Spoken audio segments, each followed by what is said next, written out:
Cette année 2016 a été déclarée année africaine des droits de l'homme avec un focus sur les droits de la femme. Les membres de l'Union africaine se sont donc impliqués afin que les droits de l'homme sur le continent soient protégés et respectés. Ainsi, le comité des représentants permanents COREP de l'Union africaine qui prennent part au 27e sommet de l'institution a examiné ce lundi à Kigali, au Rwanda, le rapport spécial du panel d'Alger par rapport aux violences faites contre les femmes et aussi le rapport de la Commission africaine des droits de l'homme et des peuples. En effet, le continent, selon les acteurs, peine toujours à être un exemple en matière de droits de l'homme. C'est vrai que nous avons encore des défis à relever en matière de protection des droits humains, mais nous faisons des progrès. Je vais vous donner un exemple concret. Entre les années 60 et 70, il y a eu des violations flagrantes des droits de l'homme dans les pays africains en raison notamment de l'absence de démocratie et de la prééminence des régimes militaires.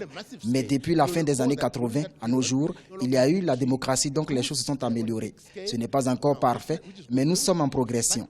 Nous sommes en train de nous focaliser sur l'agenda 2063, qui est notre idéal de développement au cours des 50 prochaines années. Le respect des droits de l'homme est l'un des objectifs majeurs de cet agenda 2063. L'agenda 2063 découle, faut-il le rappeler, de la vision de l'Union africaine qui vise à bâtir une Afrique intégrée, prospère et en paix, soutenue et dirigée par ses propres citoyens et constituant une force dynamique sur la scène mondiale. Ces progrès en matière de droits de l'homme, des pays comme le Tchad l'ont inscrit dans leur programme de développement. Vous savez également que c'est le Tchad qui préside l'Union africaine et il était de notre devoir d'être l'exemple en matière de respect des droits de l'homme. Et le Tchad a mis en place, déjà dès le début de l'année, nous avons ratifié le protocole relatif à la Cour africaine des droits de l'homme et du peuple et nous accueillerons en octobre une session de l'Afrique centrale sur la CPI. Le Tchad a créé donc à partir du 22 octobre prochain un séminaire sous-régional, donc Afrique centrale, sur la CPI.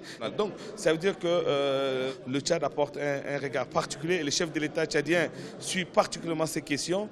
La rencontre des membres du COREP va prendre fin ce 12 juillet au Kigali Convention Centre. Les recommandations seront soumises au Conseil exécutif. Pour rappel, les chefs d'État de 35 pays africains se joindront aux délégués du sommet les 17 et 18 juillet.